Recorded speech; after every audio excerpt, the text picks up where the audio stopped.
Hello Booktube, j'espère que vous allez bien. Je vais vous parler de Killing Me Softly, un livre que j'ai eu en service presse Netgale. Un bon thriller romance, si vous aimez ce type de livre. De Constance Ellie. Alors, dans ce livre, on a Kia. Kia qui est une jeune fille à l'université. Là, ça commence dans une soirée. Le premier chapitre, c'est ça. Elle est dans cette soirée et elle est avec sa meilleure pote et elle va rejoindre son mec. Mais il y a eu un petit incident important dans l'histoire. Un des garçons qui était à la soirée a renversé son verre d'alcool sur elle. Du coup, elle va pour se changer et tout, mais sa mère, entre-temps, elle l'appelle et elle lui dit « Reviens vite chez toi » parce qu'elle est à l'université, c'est pas sa ville natale. Et donc, elle lui explique que son père a malheureusement eu une crise cardiaque et qu'elles sont à l'hôpital, elle est très mal en point, sa mère. Ni une ni deux, Kia, elle prend le volant et elle va rejoindre ses parents. Et là, on a un blanc dans l'histoire. Et on la retrouve des années plus tard en prison. Alors, on ne sait pas ce qui s'est passé cette fameuse soirée. C'est vraiment ça, le noyau, l'énigme de ce livre. C'est qu'est-ce qui s'est passé ce soir-là avec Kia et pourquoi elle est en prison. C'est vraiment un mystère que l'autrice garde de la plupart du livre. Mais on découvre assez rapidement quand même. C'est pas vraiment non. Et du coup, quand Kia, maintenant, elle est en, je sais pas ce qu'on appelle probation, un truc comme ça, mais elle va bientôt sortir de prison et elle va pour reconstruire sa vie. Sa mère et sa meilleure amie, elles sont à fond derrière elle. Elles ont jamais cru que Kia était coupable. Elles ont toujours crié haut et fort que c'était un malentendu, que c'est pas le genre de personne qui peut faire ce crime. Encore une fois, on ne sait pas pour quel crime elle a été emprisonnée. C'est juste que dans le livre, on voit que sa mère, son père et sa meilleure pote, ils étaient très supportive en anglais, je sais pas comment on dit. Ils la soutenaient, voilà, en français. Du coup, maintenant qu'elle sort de prison, son père est malheureusement décédé. Il n'est pas décédé le soir de la fameuse crise cardiaque, mais il est décédé quelques années plus tard, je pense. Et du coup, quand elle sort de prison, elle est accueillie par sa mère et par sa meilleure pote. Sauf que, à la minute où elle fait un part de la prison, il y a une voiture qui lui roule dessus. Et à la dernière minute, elle s'écarte de la route et elle tombe. Elle a bien vraiment failli se faire tuer par cette personne, mais elle a réussi à esquiver.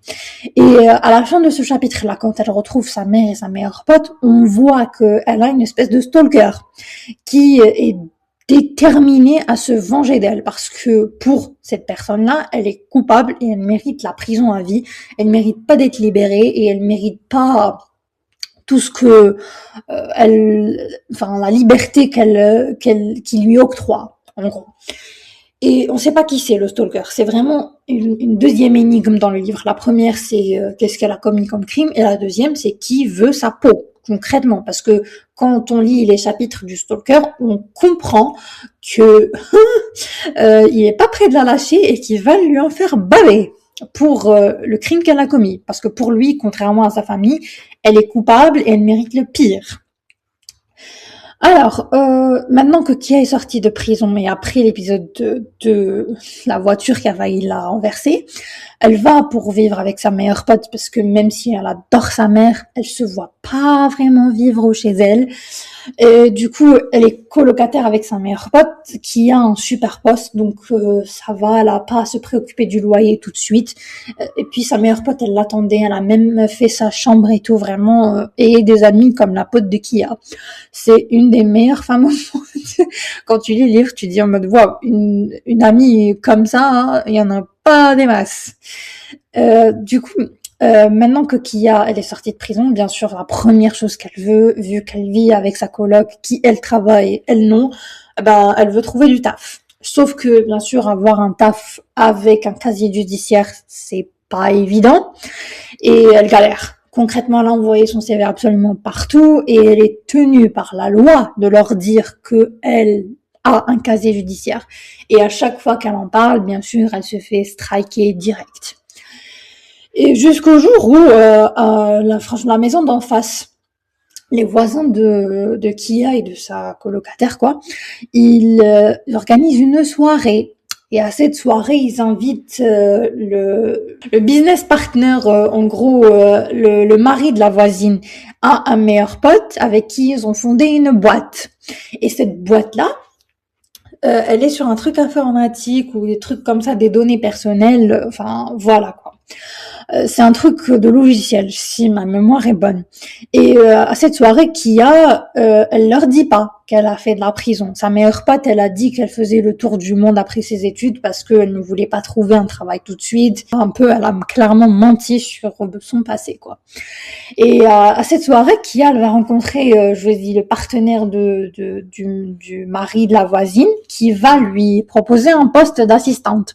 Mais il la prévient tout de suite, c'est quelqu'un d'extrêmement difficile au travail et il risque de lui en faire baver. Elle est tellement désespérée qu'elle accepte. Le problème, c'est qu'elle ne lui parle pas de son casier judiciaire. Culpabilise plutôt. À chaque fois, elle se dit, je mérite pas ce job, j'ai menti, je devrais dire la vérité. Qu'est-ce qui se passe si un jour, il découvre que j'ai un casier? Bref, le schéma habituel. Elle passe l'interview, elle a le job et elle travaille mais d'arrache-pied. Genre la meuf, elle a pas de week-end, elle a pas de vie, elle a que le taf. Elle est noyée sous le travail par son patron. Et il a pas menti quand il a dit qu'elle était très très très dure. Et son patron, son nom c'est Maxime. Et ce Maxime-là, c'est lui le love interest. C'est de lui que va tomber amoureuse Kia. Et de fil en aiguille, on va les voir tomber amoureux dans le livre. Et là, je ne peux pas vous en dire plus parce que sinon, je vous spoil tout le livre et ce n'est pas mon but. Mais en tout cas, je peux vous dire que j'ai grave kiffé. Et quand j'ai connu le plot twist, je vous avoue que j'étais pas très surprise parce qu'il y avait des indices, je veux pas dire assez clairs, mais quand on a l'habitude de lire, on lit entre les lignes, si vous voyez ce que je veux dire. Et j'ai grave kiffé. Le crime qui a fait, bon, je m'en doutais un petit peu, ce n'était pas une surprise pour moi non plus. De fil en aiguille, tu finis par comprendre ce qui s'est un petit peu passé. Il y a aussi une histoire que j'ai bien aimée avec sa mère et son beau-père, si je puis dire, parce que ça, je sais pas si c'est un spoil, mais sa mère a refait sa vie et Kia le découvre finalement assez tôt dans le livre. J'ai bien aimé cette partie-là. Globalement, c'est une bonne romance, c'est un bon thriller et les rebondissements sont bien. Mais j'ai quelques points négatifs. Par exemple, la fin, j'ai trouvé que ça faisait un peu, désolée de dire ça, telenovela mexicaine. Genre, en mode de, c'était pas un petit peu, c'était un petit peu trop. Vous voyez, je pense que l'autrice est partie un petit peu trop dans les miracles. Et moi, j'aime pas ça. Franchement, des livres comme ça, c'est des livres où j'aime bien qu'on reste dans la réalité. C'est pas une fantaisie où tout peut arriver, ou comme par exemple, oui, je cite encore Akota, Rysand revient d'entre les morts dans le tome 3. Attention, spoiler alerte. Voilà quoi. Du coup, j'étais vraiment en mode de, oui, c'est un bon livre, mais j'aurais changé 2-3 trucs. Plus, ce que j'aurais changé, j'aurais peut-être changé la personnalité de Kia, parce que il y a des moments où je la trouve extrêmement forte, et il y a des moments où vraiment je me dis, mais meuf, tu te laisses rabaisser par un homme comme ça, et ça j'aime pas. Parce que c'est une femme très forte, hein, mais à certains moments, quand un homme te traite aussi mal et que la relation est aussi toxique, perso, c'est pas une dark romance pour que j'adhère au truc et je me dis, attends, c'est pas grave, c'est une dark. Non, c'est une espèce de romance contemporaine avec un bon thriller et j'aurais aimé que la meuf, elle parte par dignité, quoi, parce qu'il la traite vraiment comme de la merde. À un certain moment, était là en mode de, ouais, mais c'est l'amour de ma vie. Sister, à quel moment? Donc c'était à ce moment-là que vous voyez, j'ai pas vraiment réussi à adhérer au côté romance parce que par exemple, je vais citer un autre livre que j'adore, Alcavane, c'est une dark romance. Ace, il est impitoyable avec Roman, mais vu que c'est de la dark romance et que le personnage est très bien fait, on comprend pourquoi il traite Roman comme ça, on comprend son schéma de pensée. Mais à un certain moment, vu tout ce que le personnage féminin montre, elle montre que c'est une personne incroyable et elle montre que clairement oui, elle est innocente et qu'elle a rien fait de mal ce fameux soir-là et que c'est même pas dans sa nature en fait, c'est quelqu'un qui aime aider les autres, c'est quelqu'un de bien, de solaire. Donc c'est peut-être le temps de te poser des questions, Coco. À certains moments, je me demandais comment elle pouvait réfléchir au fait que c'était ok un traitement pareil, alors que tout ce qu'elle démontre est contradictoire, en fait, avec ce qu'il l'accuse. Je fais de mon mieux pour pas spoiler, vous comprendrez quand vous lirez le livre. Je pense que j'ai assez parlé de cette romance pour aujourd'hui. Je vous laisse avec mes citations préférées. Culpabilise. Je lui fais un signe de la main alors que Maxime referme la porte. Pourquoi ai-je soudain l'impression de m'être jeté dans la gueule du loup? Et le pire, je n'attends qu'une chose, qu'il me dévore. Je suis prêt à affronter le monde entier pour toi, souffle-t-il contre mes lèvres. Encore une fois, elle m'a eu. J'ai aimé ça.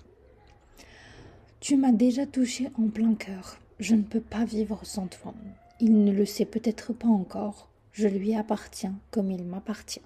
Le destin peut être ironique. Nous n'étions pas destinés à nous désirer, mais il n'y a plus de retour en arrière.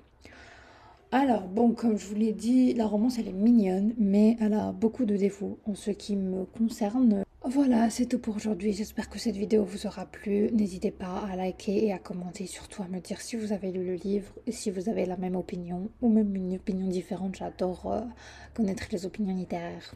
Je vous souhaite un excellent week-end. Ciao!